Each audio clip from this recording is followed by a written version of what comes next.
What does it mean to be Amazon-proof? Amazon-proof means that a sector exists where it's not possible for Amazon to come, enter, slash prices, create a better customer experience, and then inevitably eat market share away from the existing competitors. My stance on this is that there is no such thing as an Amazon-proof industry. In 2018, Amazon can dominate any sector it chooses to.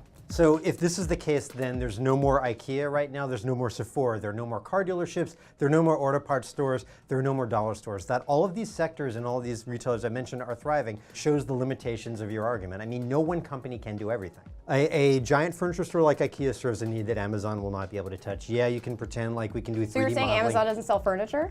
I'm not saying they sell it in a way that's meaningful. It's not meaningful. Well, it doesn't have to be a category leader yet. Right, and I'm saying that they won't I mean, it become wasn't a category leader leader when it began selling books in 1990. Sure, and but I now mean, book is an easy thing. I mean, you don't need to look at the book to buy the book. You know, it's in the book. You know, your chances are you already know what you're going to buy. Zoe has a point. I mean, of course she has a point. I just think it's wrong. It's hardly the case.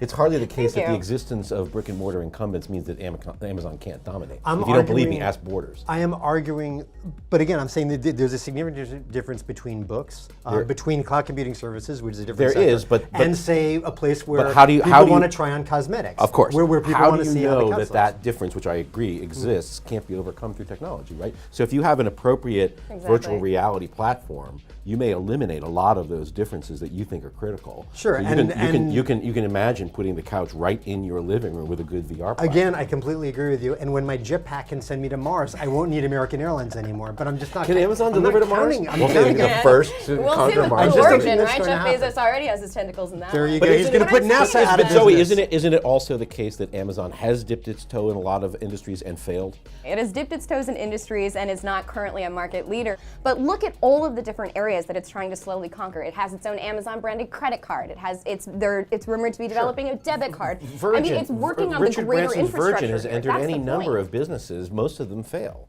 Nobody drinks Virgin vodka. Nobody drinks Virgin cola. The Virgin record stores are all gone. I mean, it's possible. It's possible to put your toes in a lot of waters, but not necessarily dominate. And I think that Amazon has proven itself incapable of developing certain categories. But we had this argument 20 years ago about Microsoft. I mean, and it turns out, wow, there's certain things that are very good. We had the argument about Google. We had the argument about Google. But look Remember at the too, staying the power. Whole Foods acquisition, I think, is a possible omen. We're now talking about a company so financially strong that in those categories that it can't organically dominate, it can simply acquire, as it did with Zappos. I would be hesitant before saying that there's no industry that's Amazon-proof if you take into consideration the acquisition. So then they become a giant conglomerate, which is an extraordinarily discredited model for a giant corporation. We tried this in the 60s and 70s. There have been financially stronger companies at various other times that have tried to do everything and failed. You can't do everything. They don't have to get really good at auto repair. They don't have to get really good at, like, telling me what makeup I'd buy if I bought makeup, and maybe I should, because I'm getting on well, years. clearly you don't, because you would understand that women like me love buying makeup online. So Shit. So will Amazon dominate the world or not? Tell us what you think in the comments.